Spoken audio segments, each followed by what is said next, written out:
कहानी की शुरुआत होती है एक स्कूल से जहाँ बच्चे आराम से बैठे खाना खा रहे थे। सभी लोग बहुत खुश थे कि तभी अचानक एक लड़की की आंखों में नीली रोशनी चमकने लगी। उसका शरीर भी कपकपाने लगा मानो उसे कोई दौरा पड़ा हो। इसके बाद वो धड़ाम से बेजान सी होकर नीचे गिर पड़ी और जब टीचर्स ने पास जाकर देखा तो उसकी मौत हो चुकी थी। किसी को समझ नहीं आ रहा था कि आखिर उसके साथ हुआ क्या। जल्द ही साइंटिस्ट्स ने टेस्ट करने के बाद पता लगाया कि ये एक वायरस है जो सिर्फ बच्चों में फैलता है। काफी कोशिश करने के बाद भी इसका कोई इलाज ढूंढ पाना नामुमकिन साबित हो रहा था और देखते ही देखते दुनिया भर के 90% बच्चे इस खतरनाक वायरस की चपेट में आ गए जिन्हें दुनिया के अच्छे से अच्छे डॉक्टर तक बचा ना सके। इसके बाद हम अमेरिका के प्रेसिडेंट को देखते हैं जो भाषण देते हुए बता रहे थे कि उनका बेटा खुद इस वायरस की चपेट में आ चुका है और उन्हें उम्मीद है कि इंसान हमेशा की तरह इस मुसीबत का भी तोड़ जरूर निकाल लेंगे। इसके लिए सीसीडी नाम का एक स्पेशल डिपार्टमेंट भी बनाया गया। खैर फिर हम रूबी नाम की एक लड़की को देखते हैं जिसके माँ बाप उसका जन्मदिन मना रहे थे, तोहफे दे रहे थे। वो उसके सामने ऐसे दिखा रहे थे मानो सब कुछ बढ़िया है, लेकिन असलियत में रूबी भी उस वायरस की चपेट में आ चुकी थी। अब उसके माँ बाप को डर था कि वो उसे खो न दे। उसी रात रूबी को अकेले अपने कमरे में नींद नहीं आ रही थी तो वो उठकर अपनी माँ के बगल में जाकर लेट गई और उनका हाथ थाम लिया। लेकिन तभी अचानक उसकी आंखों में ऑरेंज कलर की रोशनी चमकी जिससे रूबी काफी ज्यादा घबराकर अपने कमरे में भाग गई। अगली सुबह जब रूबी उठी तो उसे तो हमेशा की तरह सब नॉर्मल लग रहा था, लेकिन जैसे ही उसकी माँ ने उसे देखा तो वो पूछने लगी, ये लड़की कौन है तू और घर में कैसे घुस गई। उसकी माँ को वो बिल्कुल भी याद नहीं थी। इस पर रूबी ने कहा कि मैं आपकी बेटी हूँ, मुझे कैसे भूल सकती हैं आप। ये देखिए ये गिफ्ट कल रात को दिया था आपने मुझे। लेकिन रूबी की माँ को लगा कि शायद ये कोई बीमार बच्ची है जो पुलिस से बचकर भाग रही है, जिसके बाद उसने रूबी को सीडीसी की टीम के हवाले कर दिया। रूबी बेचारी रोती बिलखती रही, लेकिन सीडीसी की टीम वाले उसे जबरदस्ती एक बस में बिठा कर ले गए। बस में उसी की तरह काफी सारे बच्चे बैठे हुए थे और एक गार्ड हाथ में बंदूक लिए खड़ा था मानो ये बच्चे नहीं कोई टेररिस्ट हो। जल्द ही बस सीडीसी के हेडक्वार्टर्स में पहुंच गई।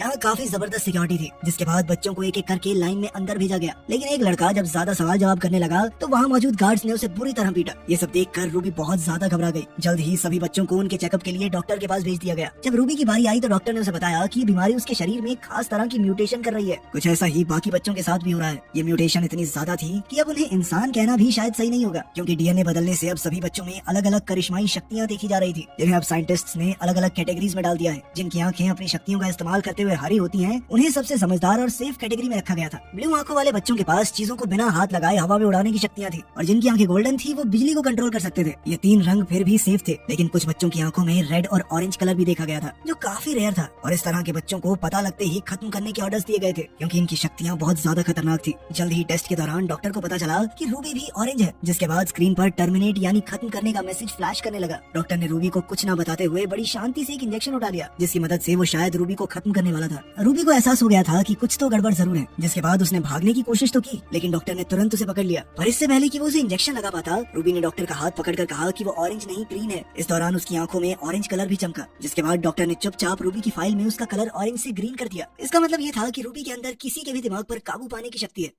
इसके बाद सभी बच्चों को ग्रीन, ब्लू और गोल्डन कपड़े पहना दिए गए। रूबी ने देखा कि वहाँ कोई भी रेड और ऑरेंज कपड़ों वाला बच्चा नहीं था, क्योंकि शायद उन्हें पहले ही मार दिया गया होगा। इस तरह लगभग 6 साल बीत गए। अब जो काम तेज दिमाग वाले ग्रीन बच्चे बड़ी आसानी से कर लेते थे वो रूबी को समझ नहीं आते थे। और इसी तरह एक दिन कैप्टन मैकमेनस की नजर उस पर पड़ी। वो रूबी से कहने लगा, जितना तेरा दिमाग है तू मुझे ग्रीन तो नहीं लगती। ये सुनकर रूबी काफी घबरा गई और जब वो अपने ग्रुप के साथ वापस कमरे में जा रही थी तो अचानक स्पीकर से हाई फ्रीक्वेंसी साउंड की बौछार हो गई जो सिर्फ ये खास बच्चे ही सुन सकते थे। बाकी किसी पर इसका कोई असर नहीं था। जल्द ही रूबी बेहोश हो गई और उसकी आंख खुली मेडिकल रूम में, जहाँ एक फीमेल डॉक्टर उसके सामने बैठी थी। जल्द ही गार्ड ने वहाँ आकर डॉक्टर से कहा कि इलाज का समय बहुत हुआ, जल्दी चलो यहाँ से। डॉक्टर ने जल्दी से कागज पर कुछ लिखा और वहाँ से चली गई। उस नोट में लिखा था कि इन लोगों को तुम्हारी सच्चाई पता चल चुकी है, जिंदा रहना चाहती हो तो बॉयलर रूम में आकर मिलो। और रूबी ने बिल्कुल ऐसा ही किया। वो चुपचाप दूसरे कमरे में पहुँच गई, जिसके बाद वो डॉक्टर उसे सबकी नजरों से बचाते हुए अपनी गाड़ी तक ले आई। और जैसे ही वो दोनों बेस से बाहर निकलने लगे तभी अचानक एक गार्ड ने उन्हें रोक लिया। पर अपनी शक्तियों की मदद से रूबी ने उस गार्ड के दिमाग को काबू में करके उससे दरवाजा खुलवा लिया, जिसके बाद आखिरकार रूबी बेस से बाहर आ चुकी थी। वो कई सालों बाद बाहर की दुनिया को देखकर काफी खुश थी, जिस पर डॉक्टर ने उसे बताया कि बाहर की दुनिया में जवान लोग बचे ही नहीं थे और इसलिए कई लोग तो ये शहर तक छोड़कर चले गए थे। तभी रूबी ने अपने माता पिता से मिलने की इच्छा जाहिर की, जिस पर डॉक्टर ने कहा कि ये बहुत खतरनाक होगा। साथ ही उस डॉक्टर ने उसे एक जीपीएस लॉकेट दिया जिसका इस्तेमाल रूबी को मुसीबत के वक्त करना था, ताकि डॉक्टर और उसके साथियों को उसकी लोकेशन का पता चल सके। साथ ही डॉक्टर ने उसे बताया कि वो उसे एक कैंप में ले जा रही है जहाँ रूबी जैसे कई और बच्चे भी मौजूद हैं।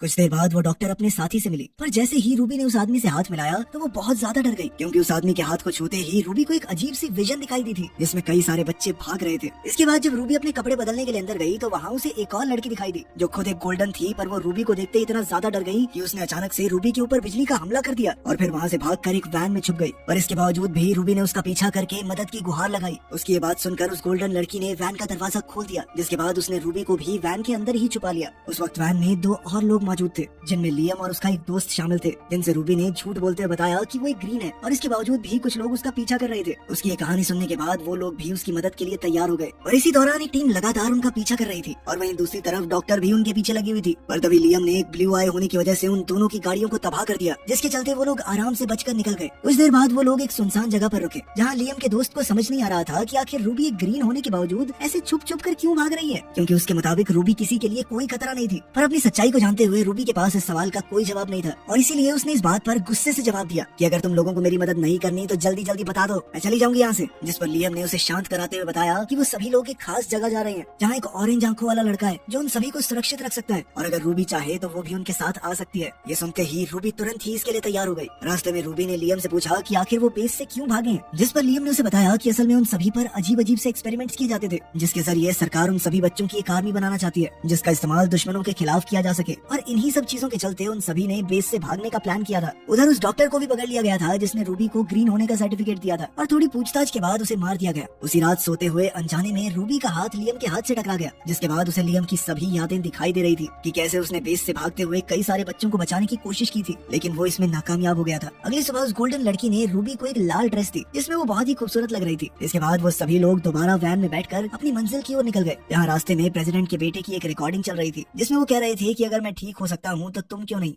कुछ देर बाद ये लोग सामान खरीदने के लिए एक मॉल में रुके, जो पूरी तरह से खाली था और तभी अचानक कुछ और बच्चों ने इन पर हमला कर दिया, जिसके बाद गोल्डन बच्ची ने अपनी शक्तियों से उन सभी को रोक दिया। असल में वो सभी बच्चे भी बिल्कुल इनके जैसे ही थे और उनके पास भी कुछ जादुई शक्तियाँ थी, इसीलिए सभी बच्चों ने रात भर बैठकर ढेर सारी बातें की। इस दौरान लियम ने उस ऑरेंज लड़के का पता जानने की कोशिश की ताकि वो सभी जल्द से जल्द खुद को सुरक्षित कर सके। पर उन बच्चों का कहना था कि कोई भी इंसान इतनी आसानी से वहाँ तक नहीं पहुँच सकता, क्योंकि वो जगह बहुत खुफिया थी। पर तभी रूबी ने उस लड़के के दिमाग को काबू में करके उससे वो पता निकलवा लिया, जो एक खास कोड था, जिसके बाद लियम का दोस्त और रूबी उस कोड का मतलब निकालने में लग गए। कुछ देर तक मेहनत करने के बाद जब उन्हें आखिरकार उस कोड का मतलब मिल गया तो वो सभी लोग बहुत खुश हुए। उस वक्त उसके बाकी सभी दोस्त भी वहाँ मौजूद थे और अब उन्हें समझ आ गया था कि रूबी ग्रीन नहीं बल्कि ऑरेंज थी। लेकिन रूबी को लग रहा था कि शायद उसके दोस्त अब उससे डरने लग जाएंगे, पर लियम के मुताबिक इसमें डरने वाली कोई बात थी नहीं। जिस पर रूबी ने उसे बताया कि असल में वो अपनी शक्तियों पर काबू नहीं कर पाती और अगर उसने अपनी शक्तियों का इस्तेमाल किसी पर अचानक से कर दिया तो उस इंसान की मौत भी हो सकती है। इसके बाद ये सभी लोग आगे बढ़ते रहे, पर कुछ देर चलने के बाद ही अचानक फौजी जैसे कपड़े पहने हुए बच्चों ने उन पर हमला कर दिया।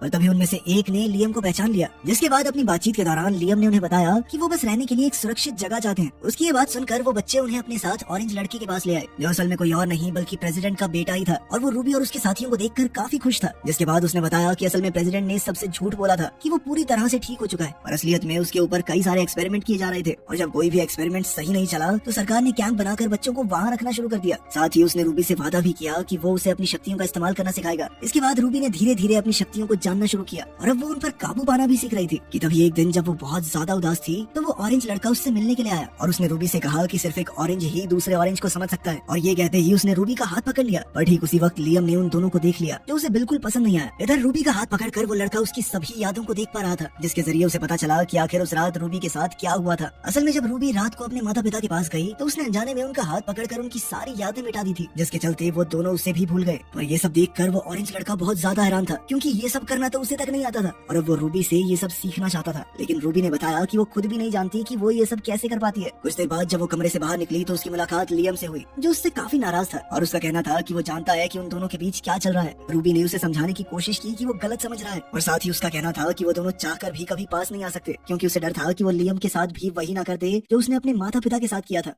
इसके बाद वो लेक के पास गई जहाँ उसकी मुलाकात लियम के दोस्त से हुई और उसने रूबी को बताया कि उसे यहाँ भी महफूज नहीं लगता। उधर वो ऑरेंज लड़का लैपटॉप पर किसी को बता रहा था कि उसके पास कितने ग्रीन, कितने ब्लू और कितने ऑरेंज बच्चे मौजूद थे। लेकिन ठीक उसी समय पर रूबी वहाँ पहुँच गई, जिसके आते ही उसने अपना लैपटॉप बंद कर दिया और असल में रूबी भी वहाँ पर लैपटॉप लेने ही आई थी ताकि वो लियम के दोस्त की बात उसके घर पर करवा सके। और ये मौका देखते ही उस लड़के ने रूबी के साथ एक डील करने की कोशिश की, जिसमें रूबी को उससे याददाश्त मिटाने वाली शक्ति सीखनी थी और इसके बदले में वो उसे लैपटॉप देने वाला था। रूबी भी इस चीज के लिए तुरंत ही तैयार हो गई, लेकिन उससे ये सीखते वक्त जब रूबी ने अपनी आंखें खोली तो उस वक्त वो लड़का उससे बदतमीजी करने की कोशिश कर रहा था, जिससे बचने के लिए रूबी ने उसके मुंह पर एक जोरदार मुक्का दे मारा। और जब वो उस कमरे से बाहर निकली तो उसकी मुलाकात लियम से हुई, जो रूबी से सारा सच जानने के बाद बहुत ज्यादा गुस्से में था और अब वो उस लड़के से बदला लेना चाहता था। लेकिन रूबी ने उसे किसी तरह से रोक लिया, क्योंकि वो जानती थी कि अब वो लोग यहाँ पर महफूज नहीं है, अब उन्हें जल्द से जल्द वहाँ से निकलना था। उसी रात जब वो लोग वहाँ से भाग रहे थे तभी वहाँ बेस कैंप का जनरल पहुँच गया, जिसके साथ वो ऑरेंज लड़का भी था। और अब जाकर उन बच्चों को पता चला कि असल में ये ऑरेंज लड़का भी है तो अपने बाप का ही वफादार। वो ज्यादा से ज्यादा बच्चों को इकट्ठा इकट्ठा करके उनकी एक फौज बनाना चाहता था। इसके बाद उसने लियम को अपने काबू में किया और फिर उसे बेरहमी से पीटना शुरू कर दिया। पर तभी रूबी ने कमांडर को काबू में करके उसे खत्म कर दिया, जिसके ठीक बाद उस गोल्डन लड़की ने भी अपनी शक्तियों की मदद से बाकी फौजियों पर हमला बोल दिया। इसके बाद रूबी ने अपने बाकी तीनों साथियों को वापस जाने को कहा, जिसके बाद वो उस ऑरेंज लड़के के सामने अकेली ही खड़ी हो गई। फिर उसने पूरी फौज को काबू में करके उनकी बंदूकें उस लड़के की तरफ तान दी। पर तभी उस लड़के ने दोबारा काबू करके उन सभी को आपस में लड़वा दिया। रूबी की लाख कोशिशों के बावजूद उस लड़के ने रूबी पर भी काबू पा लिया। इसके बाद लड़के का कहना था कि वो रूबी के अंदर से सारी उदास यादों को मिटा देगा और फिर उसके साथ पूरी दुनिया पर राज करेगा। तभी रूबी अचानक से होश में आई और उसने ऊपर उड़ रहे एक हेलीकॉप्टर को काबू करके